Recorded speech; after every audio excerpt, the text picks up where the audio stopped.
रविवार 6 फेब्रुवारी 2022 सामान्य काळातील 5वा रविवार. लूक लिखित शुभवर्तमानातून घेतलेले वाचन, अध्याय 5 ओवी 1 ते 11.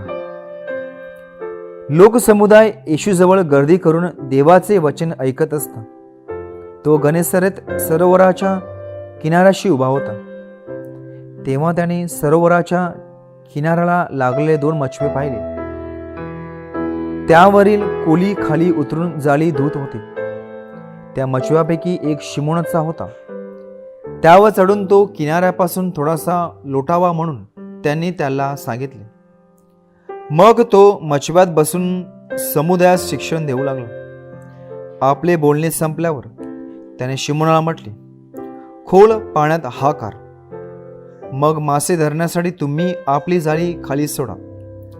शिमोनाने त्याला उत्तर दिले, गुरुजी, आम्ही सारी रात्र कष्ट करून काही धरले नाही, तरी आपल्या सांगण्यावरून मी जाळी सोडतो. मग त्यांनी तसे केल्यावर माशांचा मोठा घोळका जाळ्यात सापडला आणि त्यांची जाळी फाटू लागली. तेव्हा त्यांचे जे साथीदार दुसऱ्या मछव्यात होते त्यांनी येऊन आपल्याला सहाय्य करावे म्हणून त्यांनी त्यांस खुणाविले. मग ते आल्यावर 2 मछवे इतके भरले की ते बुडू लागले.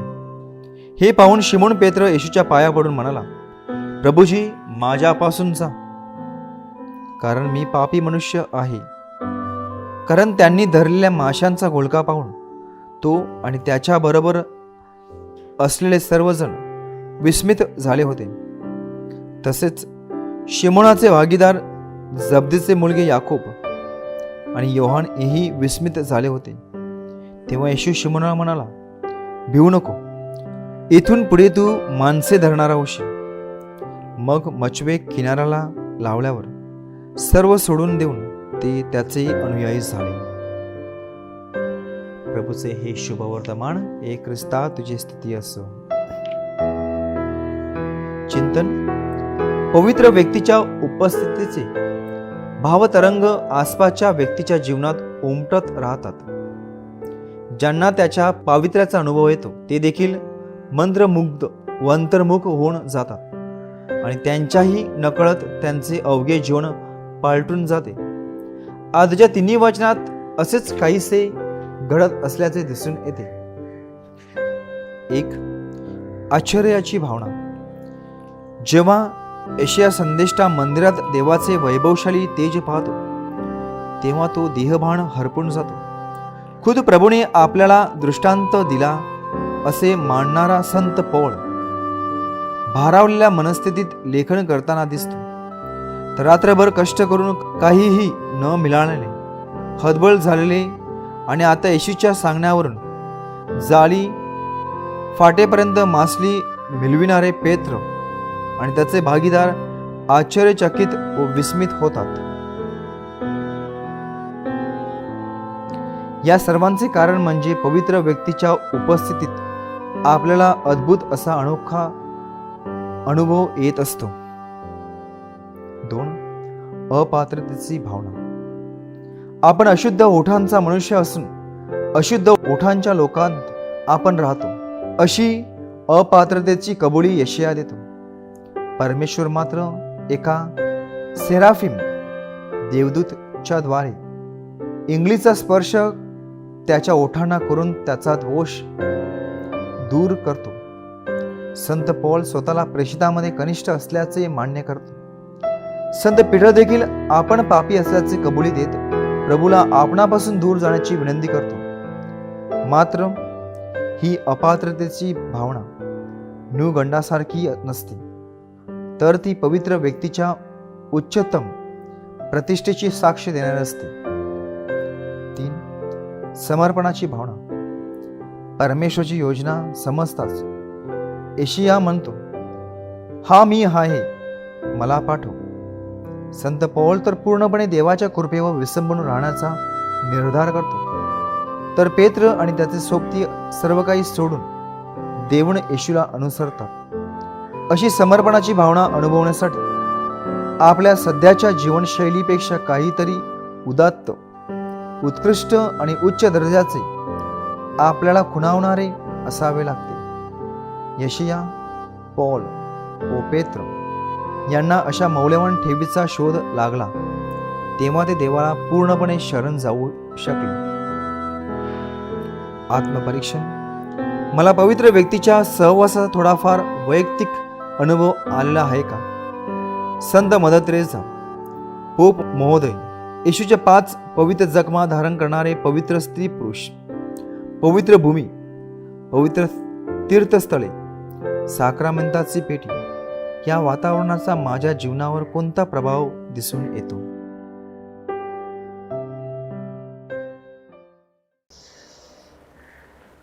नमस्कार भाविक हो.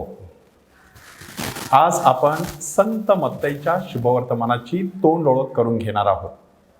आपण जेव्हा नवा करार उघडतो त्यावेळेला पहिल्यांदाच आपल्या नजरेस पडतं ते संत मत्तईचं शुभवर्तमान आणि त्यानंतर संत मार्क, संत लूक, संत योहान अशा प्रकारची 4 शुभवर्तमानं आपण त्या ठिकाणी पाहत असतो.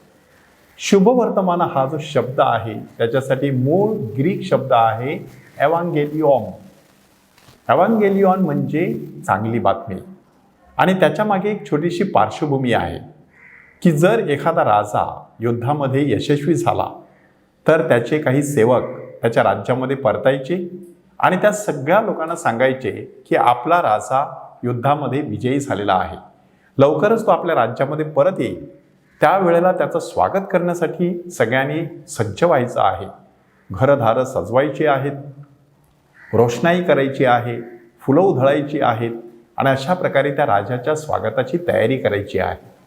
2000 वर्षांपूर्वी प्रभू येशू ख्रिस्त राजांचा राजा हा मृत्यूवरती विजयी झाला.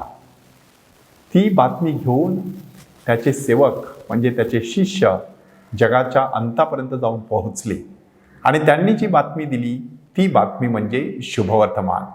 आणि त्या बातमीचा महत्त्वाचा उद्देश होता की प्रभू येशू ख्रिस्त लवकरच परतणार आहे आणि म्हणूनच त्याच्या स्वागतासाठी आपण सर्वांनी तयारी करायची आहे.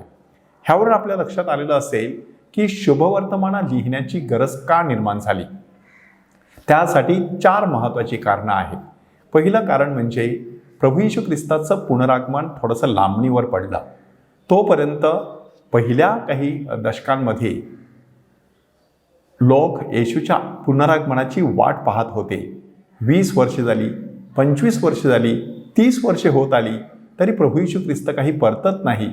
आणि मग अशा पार्श्वभूमीवरती आपण जी शुभवार्ता दिलेली आहे ती शुभवार्ता कुठेतरी लिखित स्वरूपात असावी असं प्रेषितांना शिष्यांना वाटू लागलं आणि त्यातून शुभवर्तमाने लिहिली गेली. दुसरं कारण म्हणजे प्रेषितांचा मृत्यू की इसवी सन 42 साली संत जेम्स ह्याचा शिरच्छेद करण्यात आला आणि त्यानंतर जी मालिका सुरू झाली त्यामध्ये बरेचसे प्रेषित मृत्युमुखी पडायला सुरुवात झाली. त्यामुळे ज्यांनी शुभवार्ता सांगितली तेच जर आपल्यामधून निघून जाणार असतील तर मग आता पुढे ही शुभवार्ता टिकवायची कशी, त्या गरजेमधूनच शुभवर्तमान लिहिण्याची आवश्यकता भासू लागली. तिसरं कारण म्हणजे ख्रिस्त सभेचा झालेला प्रसार. ह्या प्रसारामुळे बऱ्याच ठिकाणी प्रभू येशू ख्रिस्ताची सुवार्ता सांगण्यास सुरुवात झाली, परंतु त्याच्यामध्ये सुसंगती नव्हती. काही ठिकाणी वेगवेगळ्या प्रकारच्या कथा, दंतकथा देखील सांगितल्या जाऊ लागल्या. त्यामुळे अधिकृतरित्या शुभवर्तमान कोणतं आहे, कोणती सुवार्ता आहे ते सांगण्यासाठी शुभवर्तमाने लिहिण्याची गरज निर्माण झाली. आणि चौथा महत्त्वाचा मुद्दा म्हणजे खोटे ख्रिस्त आणि खोटे संदेष्टे ह्यांचा देखील सुळसुळाट माजला. त्यांनी देखील आपापल्या पद्धतीने लवकरच जगाचा शेवट होणार आहे, लवकरच प्रभू येशू ख्रिस्त परतणार आहे अशा प्रकारे कंडी पेटवायला सुरुवात केली. त्याच्यामुळे काय झालं की मग शुभवर्तमानामध्ये एक प्रकारची भेसळ निर्माण झाली. खरं शुभवर्तमान कोणतं आणि खोटी सुवार्ता कोणती ह्याच्यातील फारकत आणि फरक करून दाखवण्यासाठी शुभवर्तमानं लिहिण्यास सुरुवात झाली. ह्यावरून आपल्या लक्षात आलेलं असेल की शुभवर्तमानं आज आपल्या हातात ज्या क्रमाने आहेत त्याच क्रमाने शुभवर्तमानं लिहिली गेली असं नाही. जरी आपल्याला मत्तईचं शुभवर्तमान नव्या करारामध्ये पहिल्या क्रमांकावरती दिसत असलं तरी मत्तईचं नव्हे तर मार्कचं शुभवर्तमान हे सगळ्यात प्राचीन शुभवर्तमान मानलं जातं. त्याच्याच आधारे नंतर मत्तय आणि लूक ह्यांनी आपापली शुभवर्तमानं लिहिली असं मानलं जातं. त्या व्यतिरिक्त संत योहान ह्यांनी तर स्वतंत्रपणे आपलं शुभवर्तमान लिहिलेलं आहे. ह्या चारही शुभवर्तमानांसाठी 4 वेगवेगळी चिन्ह वापरली जातात. संत मत्तईच्या शुभवर्तमानासाठी माणूस हे चिन्ह वापरलं जातं, कारण शुभवर्तमानाची सुरुवात वंशावळीपासून होते. वंशावळ कोणाची असते? माणसांची असते. ह्या शुभवर्तमानामध्ये येशू मनुष्याचा पुत्र आहे ह्यावरती ठासून भर देण्यात आलेला आहे. मार्कच्या शुभवर्तमानासाठी प्रतीक वापरण्यात आलेलं आहे सिंह. सिंह अरण्यामध्ये असतात आणि मार्कच्या शुभवर्तमानाची सुरुवात अरण्यात ओरडणाऱ्याची वाणी ऐकू आली अशा शब्दामध्ये होत आहे. त्यामध्ये प्रभू येशू ख्रिस्ताचं सामर्थ्य प्रकट करण्यात आलेलं आहे. बऱ्याच प्रकारच्या संघर्षांना येशूला सामोरं जावं लागलं, परंतु त्या सर्व संघर्षावरती त्याने मात करून दैवी सामर्थ्य प्रकट केलं. लूकच्या शुभवर्तमानासाठी बैल हे प्रतीक वापरलं जातं, कारण शुभवर्तमानाची सुरुवात मंदिरामध्ये होते. मंदिर हे बळी देण्याचं ठिकाण आणि बैल हे बळीचं प्रतीक. प्रभू येशू ख्रिस्त केवळ यहुद्यांसाठी नव्हे तर सगळ्या मानवजातीसाठी आपला प्राणाचं बलिदान करणार आहे हे त्याद्वारे सूचित करण्यात आलेलं आहे. आणि चौथ्या शुभवर्तमानासाठी म्हणजे योहानाच्या शुभवर्तमानासाठी गरुड हे प्रतीक वापरण्यात आलेलं आहे. गरुड उंच झेप घेत असतं, त्याची नजर सतत सूर्याकडे लागलेली असते. अगदी त्याप्रमाणे प्रारंभी शब्द होता, शब्द देवासह होता, शब्द देव होता. अशा शब्दामध्ये संत योहानाने आपल्या शुभवर्तमानाची सुरुवात करून प्रभू येशू ख्रिस्त केवळ ह्या पृथ्वी तलावरील एखाद्या सर्वसामान्य माणसासारखा नसून साक्षात देवाचा पुत्र आणि देव आहे ह्याच्यावरती संत योहानाने भर दिलेला आहे. शुभवर्तमानाचं लेखन कशा पद्धतीने झालं ह्यावरती बायबल पंडितांनी आपल्याला सुंदर असं मार्गदर्शन केलेलं आहे. आपल्याला वाटतं की ज्या क्रमाने आज शुभवर्तमानं आपल्या हातामध्ये आहेत त्या क्रमाने ती लिहिली गेली असतील, परंतु तसं नाही. सुरुवातीला फक्त प्रभू येशू ख्रिस्ताचं दुःख सहन, मरण आणि पुनरुत्थान, ज्याला केरिग्मा, प्रॉक्लेमेशन, घोषणा अशा प्रकारचा शब्द वापरला जातो, ती घोषणा मुळात करण्यात आलेली होती. तिचं पहिलं लेखन झालं. त्यानंतर प्रभू येशू ख्रिस्ताची शिकवण, त्याचे दाखले आणि त्याचे चमत्कार ह्यांचं लेखन झालं. आणि शेवटी प्रभू येशू ख्रिस्ताच्या बाळपणाविषयीच्या घटना त्याचं लेखन झालेलं आहे. अशा प्रकारे शुभवर्तमानातील वेगवेगळ्या तपशिलाची क्रमवारी आपल्याला दिसून येत आहे. हे सगळं साहित्य एकत्र केल्यानंतर त्याचं व्यवस्थित संपादन करण्यात आलं. आज आपल्याकडे जरी 4 शुभवर्तमानं असली तरी मुळात मात्र 12 ते 13 शुभवर्तमानं पहिल्या शतकामध्ये तयार करण्यात आलेली होती. 3ऱ्या शतकामध्ये ज्यावेळेला त्या सर्वांची चाचपणी करण्यात आली त्यावेळेला त्याच्यातून फक्त 4 शुभवर्तमानं निवडण्यात आली आणि त्याच्यासाठी निकष कोणता वापरण्यात आला? 3 प्रकारच्या गोष्टी लक्षात घेण्यात आल्या. पहिली गोष्ट म्हणजे प्रेषितांची शिकवण. ही जी शिकवण आहे शुभवर्तमानामध्ये दिलेली ती शिकवण प्रेषितांपर्यंत जाते की नाही ह्याची चाचपणी करण्यात आली. दुसरी गोष्ट म्हणजे लोकसमुदायाने किंवा श्रद्धावंतांच्या समुदायाने कितपत ह्या शुभवर्तमानाचा वापर कशा प्रकारे केलेला आहे त्याचीही चाचपणी करण्यात आली. आणि तिसरी महत्त्वाची गोष्ट म्हणजे श्रद्धा, की ह्या शुभवर्तमानामध्ये देण्यात आलेली माहिती ही ख्रिस्ती श्रद्धेला धरून आहे का, त्याला बळकटी आणणारी आहे का किंवा त्याच्या विरुद्ध जात आहे, हा मुद्दा देखील विचारात घेण्यात आला. अशा प्रकारे संपादन करून झाल्यानंतर 4 शुभवर्तमानं आपल्यासमोर सादर करण्यात आलेली आहे आणि त्यापैकी आज आपण संत मत्तईच्या शुभवर्तमानाचा अभ्यास करणार आहोत. संत मत्तईच्या शुभवर्तमानाचा लेखक आहे मत्तई जकातदार आणि हा जो मत्तई जकातदार आहे त्याची हाक किंवा त्याचं पाचारण आपल्याला त्या शुभवर्तमानामध्येच अध्याय 9 मध्ये वाचायला मिळतं की तो जकातीच्या नाक्यावरती बसलेला असताना प्रभू येशू ख्रिस्त जवळून जात होता. त्याने त्याला बोलावलं आणि मग त्याने आपल्याबरोबर आलेल्या सर्व जकातदारांना देखील मोठी मेजवानी दिली. हा प्रसंग संत मत्तईंनी जसा आपल्या शुभवर्तमानामध्ये नोंदविलेला आहे तसा संत मार्क आणि संत लूकने देखील नोंदविलेला आहे. मात्र त्यांनी मत्तईच्या ऐवजी लेवी अशा प्रकारचा शब्द वापरण्यात आलेला आहे.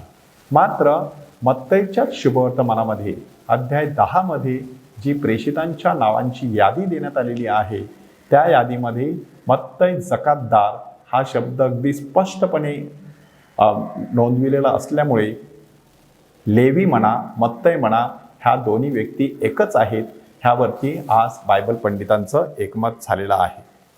हा जो लेखक आहे तो लेखक यहुदी ख्रिस्ती असा लेखक आहे.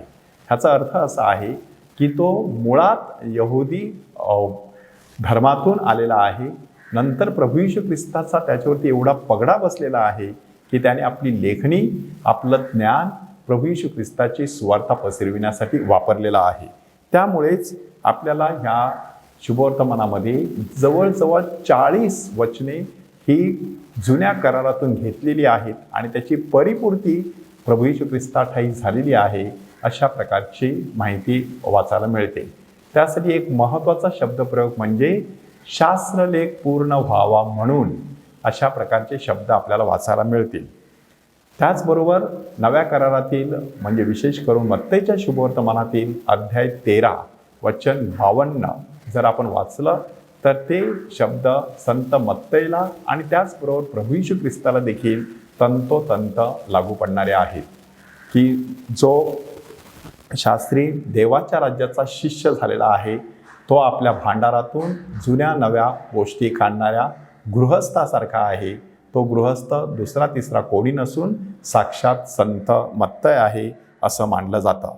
संत मत्तईने मुळात आपलं शुभवर्तमान अरेमाईक भाषेमध्ये लिहायला सुरुवात केली आणि कालांतराने ते संपूर्ण शुभवर्तमान ग्रीक भाषेमध्ये सादर करण्यात आलं.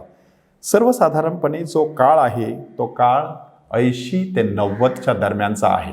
त्यासाठी छोटीशी पार्श्वभूमी आपल्या लक्षात असणं गरजेचं आहे.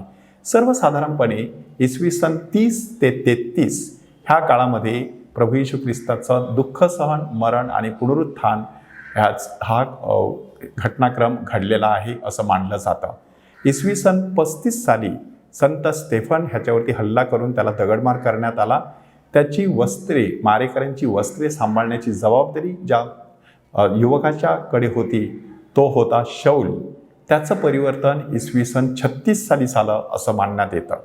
त्यानंतर इसवी सन 42 साली त्या अगोदर सांगितल्याप्रमाणे संत जेम्स म्हणजे याकोब, जब्दीचा मुलगा आणि योहानाचा भाऊ ह्याचा शिरच्छेद करण्यात आला. त्याच्याविषयीची माहिती प्रेषितांची कृत्ये अध्याय 12 वचन 1 पासून आपल्याला वाचायला मिळते. त्यानंतर इसवी सन 49 साली जेरुसलेम ह्या ठिकाणी एक धर्मसभा भरली. त्या धर्मसभेचा विषय होता की नव्याने ख्रिस्ती होणारी जी मंडळी बिगर यहुदी समाजातून येत आहे त्यांची सुनता करायची गरज आहे किंवा नाही. आणि प्रेषितांची कृत्ये अध्याय 15 मध्ये सांगण्यात आल्याप्रमाणे सुनता करण्याची गरज नाही, तर जारकर्म आणि मूर्तीला वाहिलेले पदार्थ आणि अशा प्रकारच्या गोष्टी टाळायच्या आहेत. गळा दाबून मारलेले रक्त असलेले प्राणी टाळायचे आहेत. अशा काही गोष्टी फक्त त्यांच्याकडून अपेक्षित करण्यात आल्या, परंतु सुनता मात्र केली जाण्याविषयीची सक्ती करण्यात आलेली नाही.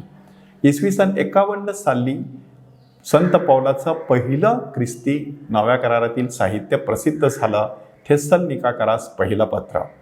साधारण 56 ते 66च्या दरम्यान आणि 70 पर्यंतच्या दरम्यान संत मार्कचं शुभवर्तमान लिहिण्यात आलं. साधारण 64 ते 67 ह्या काळामध्ये नीरो राजाच्या कारकिर्दीमध्ये संत पीटर आणि संत पॉल ह्या 2 ख्रिस्त भक्तांना हौतात्म्याचं मरण स्वीकारावं लागलं. इसवी सन 70 साली अतिशय महत्त्वाची घटना घडली की जे मंदिर जेरुसलेमच्या संपूर्ण इतिहासामध्ये सुवर्ण कळसाला पोहोचलेलं अशा प्रकारचं जेरुसलेमचं मंदिर 70 साली रोमी लोकांनी उद्ध्वस्त केलं. तोपर्यंत ख्रिस्ती आणि यहुदी लोक त्या ठिकाणी एकत्र परमेश्वराची आराधना, पूजा अर्चा करण्यासाठी एकत्र जायचे. परंतु मंदिर उद्ध्वस्त झाल्यामुळे त्या ठिकाणी यहुदी लोकांनी सभास्थानांमध्ये आपल्या प्रार्थनांना सुरुवात केली. परंतु ख्रिस्ती लोकांना मात्र त्या सभास्थानांचे दरवाजे बंद करण्यात आले. अशा प्रकारे इसवी सन 73 साली यहुदी आणि ख्रिस्ती ह्या दोन धर्मांमध्ये सरळ सरळ फूट पडली. ख्रिस्ती लोकांनी मग वेगवेगळ्या ठिकाणी घरोघरी प्रार्थना करायला सुरुवात केल्याचं आपल्याला शुभवर्तमानामध्ये देखील वाचायला मिळतं. प्रेषितांची कृत्ये अध्याय 2 मध्ये देखील आपल्याला ह्याविषयीची माहिती वाचायला मिळते की ते घरोघरी एकत्र असतात, एकत्र प्रार्थना करत. मग अशा प्रकारे त्यांच्यामधून संत मत्तईचा लोकसमुदाय, संत लूकचा लोकसमुदाय, संत मार्कचा लोकसमुदाय आणि संत योहानाचा लोकसमुदाय निर्माण झाला. ह्या ज्या कम्युनिटीज निर्माण झाल्या त्यामधूनच ही 4 शुभवर्तमानं उदयास आलेली आहेत. अशा प्रकारे इसवी सन 80 ते 90च्या काळामध्ये संत मत्तईचं आणि संत लूक ह्या दोघांचं शुभवर्तमान तयार झालेलं आहे. आत्ताच आपण ऐकल्याप्रमाणे संत मत्तईच्या डोळ्यासमोर 2 प्रकारचे गट होते. एकीकडे यहुदी धर्मातून ख्रिस्ती झालेले लोक आणि दुसरीकडे बिगर यहुदी धर्मातून ख्रिस्ती झालेले लोक. ह्या दोन्ही प्रकारच्या लोकांना त्यांनी डोळ्यासमोर ठेवलेलं आहे आणि त्यांना समजेल अशा भाषेमध्ये आपलं शुभवर्तमान लिहिलेलं आहे. म्हणून एकीकडे आपल्याला जाणवतं की ह्या शुभवर्तमानामध्ये यहुदी धर्माविषयी जी महत्त्वाची माहिती आहे ती अधूनमधून कुठेतरी देण्यात आलेली आहे. विशेष करून नियमशास्त्राविषयी, शब्बात पालनाविषयी, काही रूढी परंपरांविषयी आपल्याला ह्या शुभवर्तमानात वाचायला मिळतं. इतकंच नाही तर अध्याय 15 मध्ये सांगितल्याप्रमाणे इस्रायलच्या हरवलेल्या मेंढरांकड व्यतिरिक्त मला दुसरीकडे कुठेच पाठवण्यात आलेलं नाही. किंवा अध्याय 10 मध्ये येशू प्रेषितांना मार्गदर्शन करतो तेव्हा शोम्रोनाच्या वाटेने जाऊ नका तर इस्रायलच्या हरवलेल्या मेंढरांकडे जा अशी आज्ञा देत असताना आपल्याला आढळतो. परंतु ह्या शुभवर्तमानाच्या शेवटी अध्याय 28 मध्ये 16 ते 20 मध्ये जाऊन संपूर्ण जगात सृष्टीला सुवार्तेची घोषणा करा, युगाच्या समाप्तीपर्यंत मी तुमच्या बरोबर आहे अशी देखील आज्ञा प्रभू येशू ख्रिस्त आपल्या प्रेषितांना देत असलेला दिसून येतो. म्हणजे कालांतराने हळूहळू ह्यामध्ये विकास झाल्याचं आपल्याला दिसून येतं. डोळ्यासमोर 2 प्रकारचे लोक आहेत, यहुदी लोक आहेत आणि बिगर यहुदी लोक आहेत. मात्र आता ते ख्रिस्ताचे शिष्य आणि अनुयायी आहेत म्हणून त्यांना ख्रिस्ताची ही सुवार्ता सांगण्यात आलेली आहे. आणि त्याद्वारे हेतू कोणता आहे तर खरं इस्रायल आता कोणतं आहे? खरं इस्रायल यहुदी लोकांमध्ये नाही तर खरं इस्रायल ख्रिस्त सभेमध्ये आहे असं संत मत्तईने दाखवण्याचा प्रयत्न केलेला आहे. त्यासाठी तो येशूला मोशे समजतो आणि 12 प्रेषितांना इस्रायलचे 12 वंश आहेत अशा प्रकारे वागवताना आपल्याला दिसतो. ह्या शुभवर्तमानाची एकंदरीत रचना कशी करण्यात आलेली आहे? वर्णन प्रवचन, वर्णन प्रवचन, वर्णन प्रवचन अशा प्रकारची ही रचना आहे. म्हणजे पहिले 4 अध्याय आहेत त्यामध्ये आपल्याला वर्णन वाचायला मिळतं, 5 ते 7 प्रवचन वाचायला मिळतं. प्रभू येशू ख्रिस्ताने डोंगरावरती दिलेलं ते प्रवचन. पुन्हा एकदा 8 आणि 9 मध्ये वर्णन वाचायला मिळतं. 10 मध्ये येशूने प्रेषितांना कामगिरीवरती पाठवलं ते प्रवचन आपल्याला वाचायला मिळतं. 11 पासून पुन्हा एकदा 11 आणि 12 ह्यामध्ये वर्णन वाचायला मिळतं. 13व्या अध्यायामध्ये दाखल्यांवर आधारित मार्गदर्शन करण्यात आलेलं आहे. देवराज्याविषयीचे दाखले त्या ठिकाणी देण्यात आलेले आहेत. पुन्हा एकदा 14, 15, 16, 17 ह्यामध्ये आपल्याला वर्णन वाचायला मिळतात. 18 मध्ये आपल्या लोकसमुदायामध्ये कशा प्रकारे वागायचं त्याविषयी प्रभू येशू ख्रिस्त मार्गदर्शन करताना आपल्याला आढळतो. 19व्या अध्यायापासून पुन्हा 23व्या अध्यायापर्यंत बरंचसं वर्णन आलेलं आहे. आणि 24 आणि 25 मध्ये आपल्याला युगाच्या समाप्तीविषयीचं येशूचं जे प्रवचन आहे ते प्रवचन वाचायला मिळतं. आणि शेवटचे 2 अध्याय आहेत 26 आणि 27 आणि 28 ह्याच्यामध्ये प्रभू येशू ख्रिस्ताचं दुःख सहन, मरण आणि पुनरुत्थान ह्याविषयीची माहिती आपल्याला वाचायला मिळते. एकंदरीत ह्या शुभवर्तमानाची रचना वर्णन आणि प्रवचन, वर्णन आणि प्रवचन अशा प्रकारे करण्यात आलेली आहे. ह्या शुभवर्तमानाचं वैशिष्ट्ये 3 प्रकारची आहे. पहिलं वैशिष्ट्य आहे की यहुदी विचारसरणीचं हे शुभवर्तमान आहे. स्वतः मत्तई यहुदी धर्मातून आलेला आहे. प्रभू येशू ख्रिस्त यहुदा वंशातून दाविदाच्या घराण्यातला आलेला आहे आणि म्हणूनच त्याला उत्तम गुरुजी अशा प्रकारचं टायटल आपण ह्या ठिकाणी वाचायला मिळतं. त्याला यहुद्यांचा राजा असं देखील म्हणण्यात आलेलं आहे. आणि वाचक वर्ग सुद्धा बराचसा यहुदी धर्मातून आलेला आहे, काही प्रमाणात बिगर यहुदी धर्मातून आलेला आहे. म्हणजे एका यहुदी माणसाने एका यहुदी माणसाविषयी यहुदी लोकांसाठी लिहिलेलं अशा प्रकारचं हे शुभवर्तमान आहे. त्याचबरोबर दुसरं वैशिष्ट्य म्हणजे संत मत्तईचं शुभवर्तमान हे ख्रिस्त सभेचं शुभवर्तमान आहे असं म्हटलं जातं.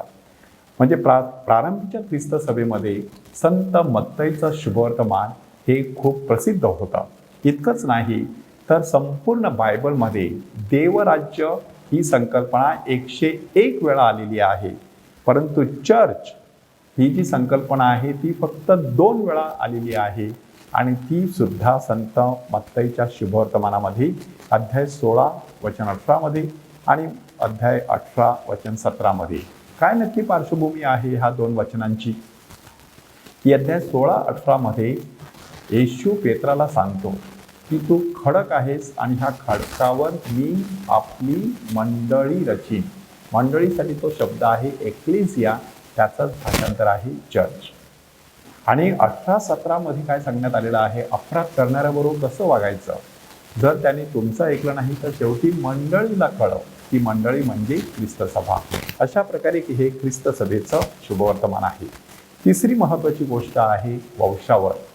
वंशावळीचं वैशिष्ट्य काय आहे? अब्राहमापासून सुरुवात करून येशूपर्यंत 42 पिढ्या संत मत्तई आपल्यासमोर सादर करतो, त्या देखील 3 टप्प्यामध्ये.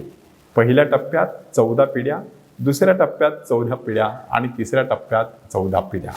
म्हणजे ह्या ज्या 14 पिढ्या आहेत, दोन प्रकारे परिपूर्णता त्या ठिकाणी दाखवण्यात आलेली आहे. दुप्पट प्रमाणामधील परिपूर्णता.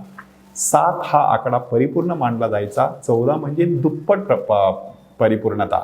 आणि ही दुप्पट परिपूर्णता एकदा नाही तर 3 वेळा झालेली आहे, आणि त्याचा कळस गाठलेला आहे खुद्द प्रभू येशू ख्रिस्ताच्या जन्माद्वारे.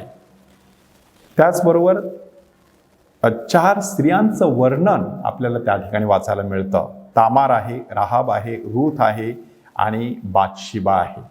तर अशा प्रकारे संत मत्तईने अब्राहमापासून येशूपर्यंत ही वंशावळ आपल्याला दिलेली आहे. लूक मात्र उलट क्रमाने जातो. तो येशूपासून सुरुवात करतो आणि थेट आदामापर्यंत जातो. आता हा फरक कसा समजून घ्यायचा? अब्राहमापासून सुरुवात केलेली आहे ह्याचा अर्थ हे यहुदी धर्माचा विचार करून लिहिण्यात आलेलं शुभवर्तमान आहे. तर लूकने हे शुभवर्तमान सगळ्या लोकांसाठी, मानव जातीसाठी लिहिलेलं आहे. म्हणूनच ते आदामापर्यंत, मानवाच्या उत्पत्तीपर्यंत त्याने नेऊन सोडलेलं आहे. चौथं महत्त्वाचं वैशिष्ट्य आहे आणि ते म्हणजे येशूविषयीच्या बालपणीच्या कथा. ह्या बालपणीच्या कथा आपल्याला सर्वच शुभवर्तमानामध्ये वाचायला मिळत नाहीत. फक्त मत्तईच्या शुभवर्तमानात आणि लूकच्या शुभवर्तमानामध्ये ह्या बालपणीच्या कथा वाचायला मिळतात. छोटासा होमवर्क तुम्ही हाती घेऊ शकता की ह्या बालपणीच्या ज्या कथा आहेत त्या बालपणीच्या कथा संत मत्तईमध्ये कशा देण्यात आलेल्या आहेत आणि संत लूकमध्ये कशा देण्यात आलेल्या आहेत, त्याचा थोडासा तुलनात्मक अभ्यास करायचा. काही मुद्दे मी तुमच्यासमोर मांडतो आणि त्यासाठी मत्तईचं शुभवर्तमान अध्याय 1 ते 2 आणि लूकचं शुभवर्तमान अध्याय 1 ते 2 ह्या 4 अध्यायांचा तुम्ही तुलनात्मक अभ्यास करायचा आहे. एक 10 मुद्दे मी तुमच्यासमोर सादर करतो. पहिला मुद्दा आहे, मत्तईच्या शुभवर्तमानातील बालपणीच्या कथामध्ये वंशावळीने सुरुवात होते आणि त्या वंशावळीच्या शेवटी मग येशू ख्रिस्ताचा वंश कोणता आहे तो त्या ठिकाणी दाखवण्याचा मत्तईने प्रयत्न केलेला आहे. परंतु लूकच्या शुभवर्तमानामध्ये वंशावळीपासून सुरुवात होत नाही, तर त्याच्याही अगोदर जखऱ्या आणि अलिशिबा ह्यांच्या जीवनाने सुरुवात होते. कशा प्रकारे जखऱ्या मंदिरामध्ये काम करत होता, अलिशिबा ही देखील वान्स होती, आणि मग पुढे कशा प्रकारे तिला दिवस गेले ह्याविषयीचं वर्णन आपल्याला वाचायला मिळतं. दुसरं वैशिष्ट्य म्हणजे, दुसरा फरक म्हणजे की मत्तईच्या शुभवर्तमानात योसेफाच्या मनात निर्माण झालेली शंका आणि त्या शंकेचं देवदूताने स्वप्नात दर्शन देऊन केलेलं निरसन ह्याचं वर्णन आलेलं आहे. तर लूकच्या शुभवर्तमानामध्ये दूताचा मरियेला संदेश ह्यावरती भर देण्यात आलेला आहे. हा फरक आता कसा समजून घ्यायचा की मत्तईचं शुभवर्तमान हे पुरुष प्रधान लोकांसाठी विशेषरित्या लिहिण्यात आलेलं आहे, तर लूकच्या शुभवर्तमान हे स्त्रियांचं शुभवर्तमान आहे. तिथे स्त्रियांना अधिक महत्त्व देण्यात आलेलं आहे. म्हणून दूताचा संदेश तिथे मरियेला आहे, इथे हा संदेश योसेफाला आहे. तिसरा फरक आहे की मरिया आणि अलिशिबा ह्यांची भेट, ही भेट आपल्याला लूकच्या शुभवर्तमानात वाचायला मिळते, परंतु मत्तईच्या शुभवर्तमानामध्ये त्याचा उल्लेखसुद्धा नाही. किंवा मरियेचं स्तोत्र हे आपल्याला मत्तईच्या शुभवर्तमानात वाचायला मिळत नाही, परंतु लूकच्या शुभवर्तमानामध्ये वाचायला मिळतं. त्यानंतर शिरगणती, मत्तईच्या शुभवर्तमानामध्ये शिरगणतीचा मुळीच उल्लेख नाही, तर फक्त हेरोदाच्या आमदानीत बेथलेम ह्या ठिकाणी येशूचा जन्म झाला एवढंच त्या ठिकाणी सांगण्यात आलेलं आहे. तर लूकच्या शुभवर्तमानामध्ये कशा प्रकारे कैसर औगुस्त ह्याच्या काळामध्ये शिरगंती नावानिशी लिहिण्याची घोषणा झाली आणि त्यामुळे दाविदाच्या घराणीत असलेला योसेफ ह्याला वागदत्त असलेली मरिया हिला घेऊन बेथलेहमकडे कसं जावं लागलं त्याचं वर्णन आलेलं आहे. सहावा तुलनात्मक विषय असा आहे की मत्तईच्या शुभवर्तमानामध्ये मागी लोकांना पूर्वेच्या दिशेने तारा दिसला आणि त्या दिशेने ते वाटचाल करत बेथलेहमपर्यंत कसे पोहोचले त्याचं वर्णन आलेलं आहे. तर लूकच्या शुभवर्तमानामध्ये मेंढपाळांना कशा प्रकारे देवदूताचं दर्शन झालं, ते परमेश्वराचं तेज त्यांच्या भोवती कसं पसरलं, ग्लोरिया हे गायन कसं त्यांना ऐकू आलं आणि ते धावत पळत कशा प्रकारे बेथलेहमच्या गोठ्यापर्यंत जाऊन पोहोचले त्याविषयीचं वर्णन आलेलं आहे. सातवा मुद्दा, इजिप्तमध्ये पलायन ही घटना फक्त मत्तईच्या शुभवर्तमानामध्ये आलेली आहे. त्याचं कारण असं आहे की मत्तईचं शुभवर्तमान हे बहुतांशरित्या यहुदी ख्रिस्ती लोकांसाठी लिहिण्यात आलेलं असल्यामुळे त्या यहुदी लोकांची एक पार्श्वभूमी म्हणजे त्यांचे पूर्वज इजिप्तमध्ये किंवा मिसर देशामध्ये हद्दपार अवस्थेमध्ये होते. त्या अवस्थेमध्ये असताना त्यांना ज्या काही वेदना यातना झालेल्या आहेत त्याची जाणीव संत मत्तईने ठेवलेली आहे आणि साक्षात यहुद्यांचा राजा असलेला प्रभू येशू ख्रिस्त हा देखील इजिप्तमध्ये गेलेला होता असं वर्णन तो करतो. त्यानंतर बालकांची हत्या हा प्रसंग फक्त मत्तईमध्ये आलेला आहे, लूकमध्ये आपल्याला तो आलेला दिसत नाही. त्यानंतर समर्पण, येशूचं देवळात केलेलं समर्पण हा मुद्दा फक्त लूकच्या शुभवर्तमानामध्ये आलेला आहे. त्या ठिकाणी शुद्धीकरणाचे दिवस झालेले आहेत. कशा प्रकारे योसेफ आणि मरिया बाळाला घेऊन मंदिरात जातात, त्या ठिकाणी शिमोन संदेष्टा आणि हन्ना ही संदेष्टी भेटते त्याविषयीचं वर्णन आलेलं आहे. परंतु मत्तईच्या शुभवर्तमानामध्ये येशूच्या समर्पणाचा उल्लेख आलेला नाही. त्याचप्रमाणे येशू देवळात हरवतो ही जी घटना आहे ती घटना फक्त लूकने वर्णन केलेली आहे, मत्तईने ही वर्णन केलेली नाही. तर उलट इजिप्तमधून परतताना योसेफ कशा प्रकारे पुन्हा एकदा बेथलेहम येथे जाण्यासाठी घाबरला आणि तो नाझरेत ह्या ठिकाणी जाऊन राहिला आणि तिथे त्याला नाझरेतकर म्हणतील हे भाषिक कसं पूर्णत्वास केलं ते आपल्याला वाचायला मिळतं. म्हणजे एकंदरीत संत मत्तईच्या शुभवर्तमानाचा हा जो ही जी बॅकग्राऊंड आहे ती बॅकग्राऊंड आपल्याला थोडीशी लक्षात ठेवायची आहे. आता आपण थोडासा अभ्यास सुरू करत आहोत की जो पुढच्या क्लासमध्ये अधिक सखोलपणे आपण पुढे नेणार आहोत आणि तो म्हणजे संत मत्तईच्या शुभवर्तमानाची ही जी पार्श्वभूमी आहे ती पार्श्वभूमी थोडीशी अधिक प्रमाणामध्ये आता आपण समजून घेणार आहोत. त्यासाठी संत मत्तईच्या शुभवर्तमानामध्ये येशूच्या जीवनातील एकूण 6 पर्वत आपल्याला पाहायला मिळतात. त्यामध्ये पहिला पर्वत आहे मोहाचा पर्वत, दुसरा पर्वत आहे प्रवचनाचा पर्वत, तिसरा प्रार्थनेचा पर्वत, चौथा रूपांतराचा पर्वत आणि 5वा दुःखाचा म्हणजे काल्वरीचा पर्वत आणि 6वा स्वर्गारोहणाचा पर्वत. आता हे 6 पर्वत डोळ्यासमोर ठेवायची की 4थ्या अध्यायामध्ये येशूला अरण्यामध्ये झालेले 3 मोह आहेत त्यांचा उल्लेख आहे आणि त्यानंतरच्या 5व्या अध्यायामध्ये ताबडतोब येशू पर्वतावरती किंवा डोंगरावर चढतो आणि तिथे प्रवचन देतो असं आपल्याला दिसत आहे. त्यातून एक महत्त्वाचा संदेश संत मत्तई आपल्या लोकांना देऊ इच्छितो की जर आपल्याला प्रभूची सुवार्ता पसरवायची असेल, जर आपल्याला प्रवचनाच्या पर्वतावरती चढायचं असेल, आपल्याला उपदेश करायचा असेल तर त्यासाठी मोहाच्या पर्वतावरती सैतानाला पराभूत करणं गरजेचं आहे. म्हणजे सैतानावरती विजय मिळवणं गरजेचं आहे. येशूने अरण्यात तशा प्रकारचा विजय मिळवला, म्हणून तो प्रवचनाच्या पर्वतावरती यशस्वी झालेला आहे. आणि शेवटी लोक सांगत आहेत की तो त्यांना शास्त्री पुरुषांसारखा नव्हे तर अधिकारयुक्त वाणीने शिकवत होता. किंवा दुसरी जोडी आहे प्रार्थनेचा पर्वत आणि रूपांतराचा पर्वत. येशू नेहमी जैतुनाच्या डोंगरावरती प्रार्थना करण्यासाठी जात असे आणि रात्रीच्या रात्री कधीकधी तो त्या डोंगरावर असे.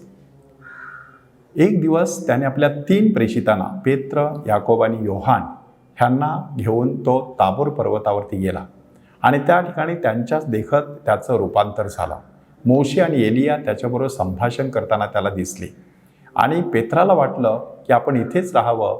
3 मंडप ठोकण्याचा विचार त्याच्या मनामध्ये आला आणि अशा पार्श्वभूमीवरती त्यांना देवाची वाणी ऐकू येते, हा माझा परमप्रिय पुत्र आहे, ह्याच्याविषयी मी संतुष्ट आहे, अशा प्रकारची वाणी त्या ठिकाणी ऐकू येते. म्हणजे हा रूपांतराचा पर्वत. आता ह्या ठिकाणी संदेश कोणता आहे की जी व्यक्ती नियमितपणे प्रार्थनेच्या पर्वतावरती चढत असते त्या व्यक्तीला एक दिवस नक्कीच रूपांतराचा अनुभव येत असतो. नक्कीच जाणवत असतं की प्रभू येशू ख्रिस्त हा काही सर्वसामान्य अद्भुत कार्य करणाऱ्या चमत्कार करत्या अशा गुरुसारखा नाही, तर तो साक्षात देवाचा पुत्र आणि परमेश्वर आहे. तिसरी जोडी आहे दुःखाचा पर्वत आणि स्वर्गारोहणाचा पर्वत. प्रभू येशू ख्रिस्त गेतशेमाने बागेपासून सुरुवात करून कालवारीची वाट चालत राहतो, कालवारीच्या पर्वतावरती चढतो आणि त्या पर्वतावरती तो आपल्या प्राणाचं बलिदान करतो. आणि शेवटी स्वर्गारोहणाचा पर्वत मत्तईच्या शुभवर्तमानामध्ये अध्याय 28 मध्ये आपल्यासमोर सादर करण्यात आलेला आहे की गालिलातील एका उंच पर्वतावरती आपल्या 11 प्रेषितांना येशू घेऊन जातो. त्या ठिकाणी त्यांना अखेरची आज्ञा देतो आणि मग लूकच्या शुभवर्तमानामध्ये सांगितल्याप्रमाणे तो त्याच पर्वतावरून स्वर्गामध्ये चढला. तर अशा प्रकारे संत मत्तईच्या शुभवर्तमानामध्ये येशूच्या जीवनातील एकूण 5 पर्वत देण्यात आलेले आहेत. ह्या शुभवर्तमानामध्ये इतर शुभवर्तमानाप्रमाणेच एकूण 7 वेगवेगळ्या प्रकारचे गट कार्यरत असल्याचे आपल्याला दिसून येतं. ते आपण आपल्या पुढच्या क्लासमध्ये अभ्यासण्यासाठी घेणार आहोत. छोटासा होमवर्क ह्या पहिल्या लेक्चरच्या निमित्ताने मी तुम्हाला देऊ इच्छितो की संत मत्तईच्या शुभवर्तमानामध्ये जुन्या करारातील एकूण 40 वेगवेगळी वचनं आहेत किंवा थोडासा त्यांचा ओझरता उल्लेख कुठेतरी करण्यात आलेला आहे. ही वचनं तुम्ही शोधून काढायची आहेत. त्याच्यासाठी एक क्लू असा आहे की शास्त्रलेख पूर्ण व्हावा म्हणून असं झालं, अशा प्रकारे खुद्द संत मत्तईने त्याचा उल्लेख केलेला आहे. आणि दुसरा आधारभूत असा संदर्भ की तुम्ही मत्तईचं शुभवर्तमान वाचत असताना किंवा कोणतंही नव्या जुन्या करारातील पुस्तक वाचत असताना तळटिपा बघायच्या आहेत. त्या तळटिपेमध्ये पहिला जो क्रमांक दिलेला असतो तो त्या पुस्तकातील अध्यायाचा आणि वचनाचा संदर्भ असतो, पण त्याच्यानंतर जो उल्लेख केलेला असतो तो उल्लेख असतो जुन्या करारातील एखाद्या पुस्तकाचा. उदाहरणार्थ मत्तईच्या शुभवर्तमानातील अध्याय 1 वचन 23 ह्या ठिकाणी सांगण्यात आलेलं आहे की कुमारी गर्भवती होईल आणि पुत्र प्रसवेल, ती त्याला इम्मॅन्युएल असं म्हणतील. ह्या नावाचा अर्थ आम्हा बरोबर देव. हे जे वर्णन आहे त्या वर्णनाचं तुम्ही खाली जर तळटीप बघितली तर 1:23 अशा प्रकारचं वचन असेल आणि पुढे यशया 7:14 अशा प्रकारचं वचन असेल.